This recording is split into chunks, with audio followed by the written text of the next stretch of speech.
एक सड़क के किनारे 4 से 5 लोग आपस में कुछ चर्चा कर रहे थे। उनमें से एक व्यक्ति बोला, मुझे तो जो भी मांगना होता है भगवान से मांगता हूँ, इंसान से क्या मांगना। तो उन्हीं में से दूसरा व्यक्ति बोला, जो भगवान सामने नहीं है, जो भगवान दिख नहीं रहा, उससे क्या मांगना। बगल से मैं उस रास्ते से गुजर रहा था।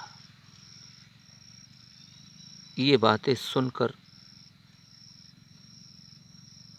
मैं विचार करने लगा, मैं सोचने लगा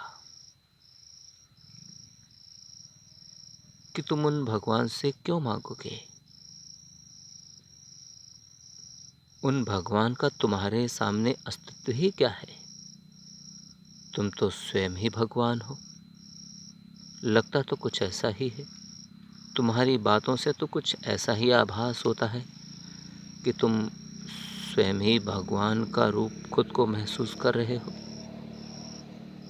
अपने अस्तित्व के सामने तुम भगवान के अस्तित्व को कहाँ समझ पा रहे। तुम्हारे अंदर यही सोच, यही विचारधारा तुम्हें जीने कहाँ दे रही है। ऐसा कहाँ हो पा रहा है कि तुम भगवान के अस्तित्व को मान सको। तुम तो अपने अस्तित्व के सामने दूसरे के अस्तित्व को कुछ महसूस ही नहीं कर पा रहे। यही तुम्हारे अज्ञान का सबसे बड़ा रूप है। जो भगवान, जो शक्ति तुम्हारे सामने है, तुम्हारे आगे है, तुम्हारे पीछे है, तुम्हारे बाएं दाएं, कण कण में व्याप्त है, उसका ही तुम्हें आभास नहीं हो रहा। उसका ही अस्तित्व तुम्हारी नजर में कुछ नहीं दिखता।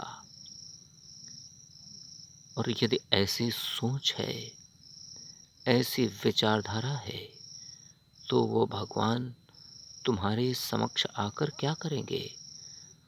तुम्हारे समक्ष आने की उन्हें आवश्यकता ही क्या है।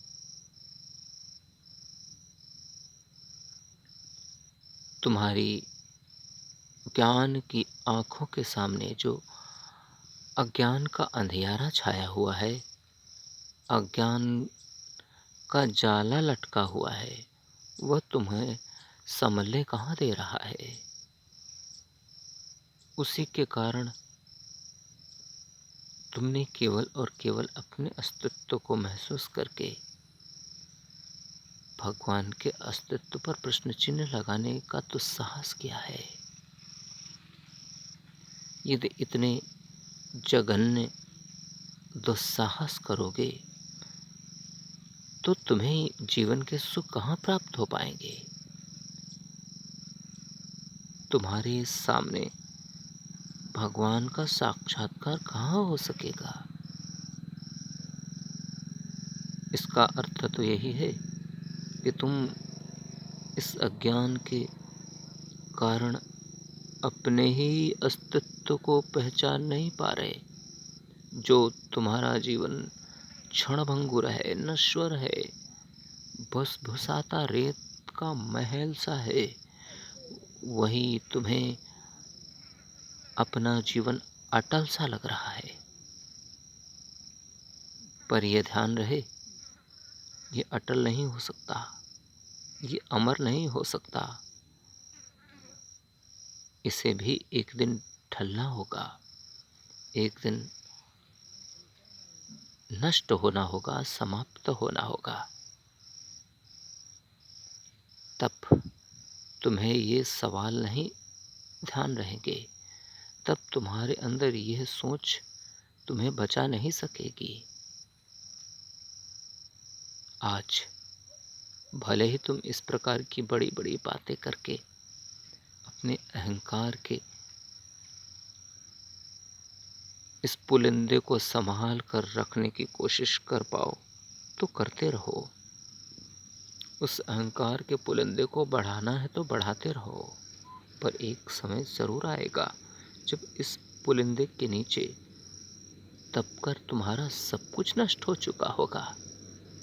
तब तुम्हें ये बातें नहीं सूझेंगी, तब तुम्हें अपने वास्तविक रूप का आभास होगा कि तुम्हारा अस्तित्व कुछ नहीं है। तुम केवल एक यात्री के रूप में इस दुनिया में आए हो।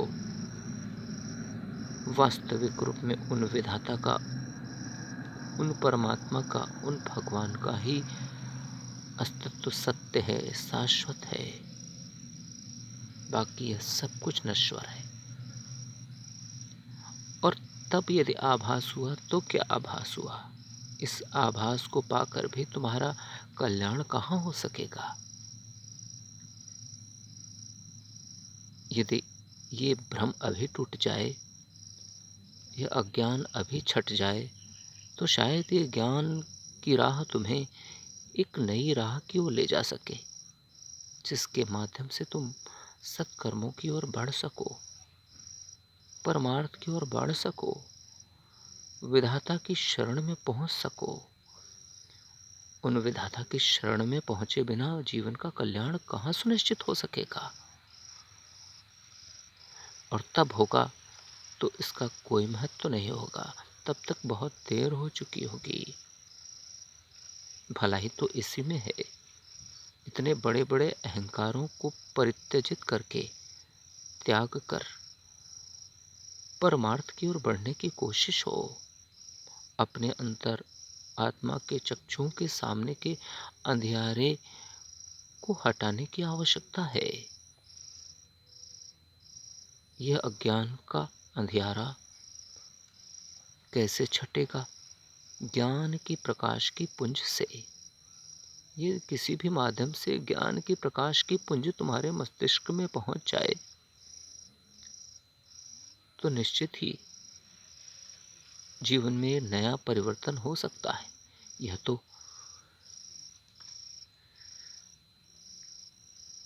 सद्मार्ग के स्रोतों की ओर बढ़ने के कारण ही होगा, जिसमें वेद वेदांत पुराण उपनिषद ग्रंथ शास्त्र विद्वत जन गुरुजनों के संतों की शरण में पहुंचने से ही होगा। यदि इनकी शरण में तुम पहुंच सके तो ये बड़े बड़े अहंकार तुम्हारे सर्वदा सर्वदा के लिए समाप्त हो सकेंगे और तुम्हें एक सुगम और उचित जीवन की प्राप्ति हो सकेगी, जो तुम्हारे जीवन को सुखद बना देगी।